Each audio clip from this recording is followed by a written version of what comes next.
Welcome back to Super Recaps. Today I will recap a fantasy and thriller movie from 2012 called After. The movie starts in January of the year 2012. Nurse Anna and comic book artist Freddy are on a bus. Since they are the only two passengers on the bus, Freddy strikes up a conversation with Anna. Despite Anna's disinterest, Freddy continues to be persistent and even draws a picture of her. As they talk, they realize they live in the same area. But just then, the bus gets into an accident. In the next scene, a young Anna is performing a play for her Aunt Lou, but suddenly she wakes up and realizes that it was a dream. She then looks at the time and rushes to get ready for work. While she's in the bathroom, Anna is confused to see that her armpit hair has somehow grown very long, but she ignores it and goes to work. When she arrives there, she finds out that the hospital is empty. She then tries to use the phone, but they don't work, and neither do the other digital devices like TVs or CCTV camera. The only thing that seems to be working is an audio recording, which is barely audible, and it shows that today's date is March 13th, even though it's supposed to be January. In fear and panic, Anna starts driving around town to look for other people, but it turns out that the whole town is completely deserted. She can't find any sign of life at all. Anna starts to think that this must be a nightmare, so she goes back home and tries to sleep. But suddenly, she hears loud music, and when she goes out to investigate, it turns out that the music is coming from one of the nearby houses. When she approaches the house, she is shocked to find Freddy there. He recognizes her too and tells her that he couldn't find anyone else either. After some discussion, they go to the police station to check what's going on, but the police station is deserted as well, and the radio or other communication devices aren't working either. As they look around, Anna notices some pictures on the wall that are very similar to a fire accident she went through a long time ago, but she brushes it off. Before leaving, Freddy picks up a gun for protection, and they get back in the car and try to drive out of town. But once they reach the border, they see that the road is blocked by a strange black fog. Freddy approaches the fog, and as soon as he touches it, he starts feeling sick, so they conclude that driving into the fog will be a bad idea. They get in the car again and try a different road, but that's also blocked by the same fog. And upon closer inspection, Freddy realizes that the fog is slowly moving towards the town. After that, they head back to town and get on top of a building to discover that the black fog has fully surrounded their town. So they start searching around town again, and this is when Anna notices a restaurant that only used to be there when she was young. Once they go inside, they see that it's filled with people, but unfortunately, no one can see or hear them. Freddy sees that there are people outside too now, but when he tries to get their attention, they can't see him either. He then comes across a poster for a carnival, which he remembers seeing when he was a kid. On the other hand, Anna notices her younger version celebrating her birthday and having lunch with her aunt. But as soon as she tries to touch her aunt, everyone disappears and the town is back to normal. Anna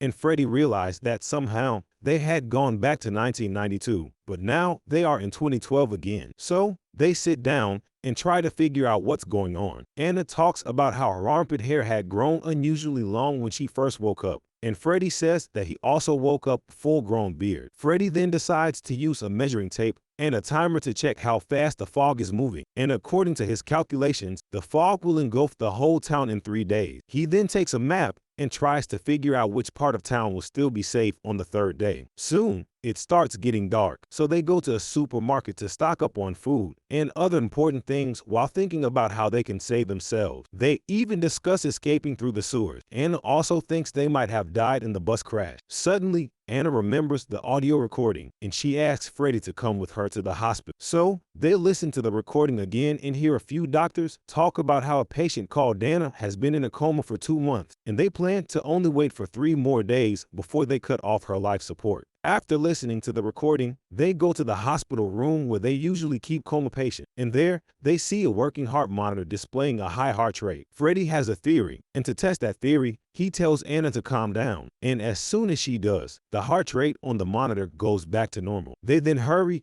and look for another room with a working heart rate monitor. Once they find it, they realize that this one matches Freddy's heart rate. The puzzle pieces finally fit together. Both of them got into a bus crash, and that's why they have been unconscious for 2 months, and that is also why they woke up with weirdly long hair. They conclude that the fog will engulf the whole city in 3 days, because that's when Anna will be taken off life support and die. To survive survive, they need to leave this place so that they can wake up. Freddy believes that they will need to go through the fog if they want to leave, so the two of them equip themselves with flashlights and enter the fog. Despite feeling extremely sick, they go through it and eventually reach an area with a locked door and thousands of keys. Freddy feels like he has seen this somewhere before, but he can't remember what. He tries to search for the right key, but there are just too many of them. Meanwhile, Anna looks around and comes across a chained up rock. The two of them try to take a closer look, but suddenly the chains start moving and they hear a growl in distance. In fear, both of them rush to the car. Freddy takes the gun from the car and tries to look for the monster. Then, all of a sudden, the chains tie around his foot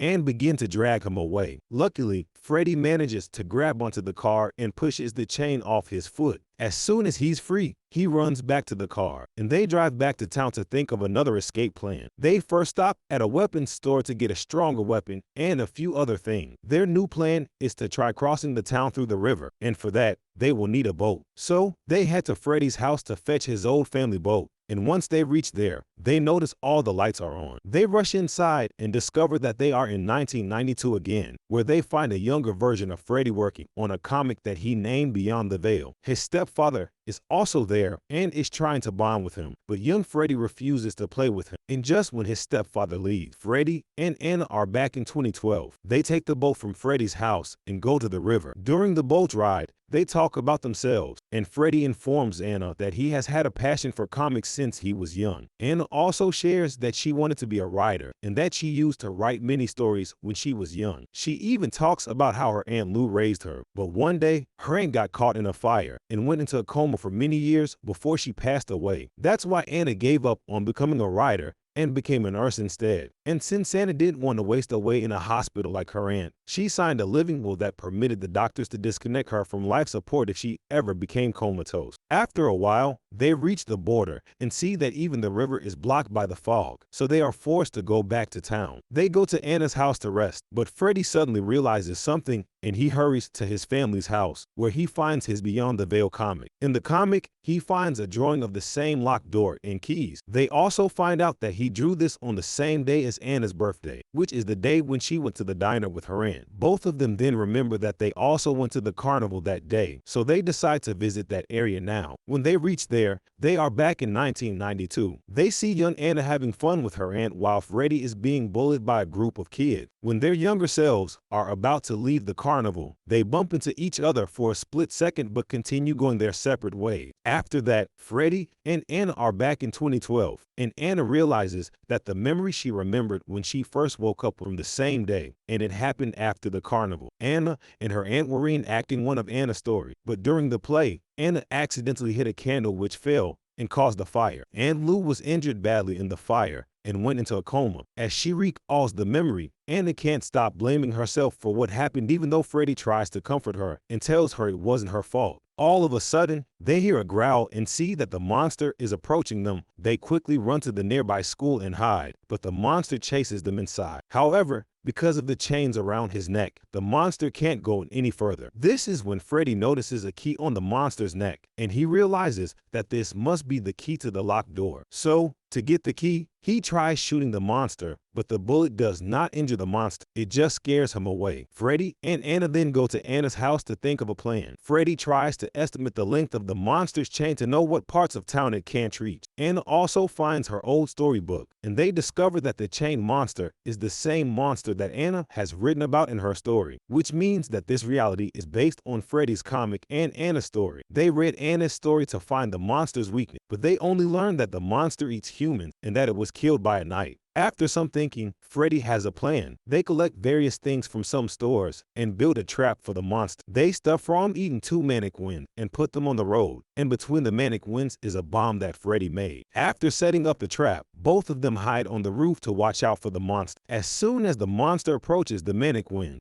after some failed shots, they finally manage to hit the bomb. But at that point, the monster is too far away, so the explosion just breaks its chain instead of killing. Now they are in trouble because the fog is closing in, and the monster has been set free. They try to hide in the theater, but the monster finds them, so they run to the church instead. They barricade the door with a cross and sit down for a while. Anna then tells him that she should have agreed to go out with him on the bus that day, and Freddy also arrives to confess something. But at that moment, Anna gets overwhelmed with pain and starts vomiting. She is now close to death, and Freddy can't just watch her die. So he leaves the church to face the monster by himself. Anna decides to follow him out of concern, but when she goes outside, she sees Freddy getting dragged away by the monster. She goes back into the church and breaks a broom to use it as a weapon. By now, Anna has lost all hope, so she decides to go back to her old house to relive the final memory from 1992. This is when she finds out that the accident wasn't her fault at all. That night, Freddy's friends had given him a silly dare and made Freddy throw a rock at the house. That rock went through the window and hit one of the candles inside, thus causing a big fire that sent Anna's aunt into a coma. After the memory is over, Anna is back in the present, where a heavily injured Freddy appears and apologizes for the accident before losing consciousness. Then the monster shows up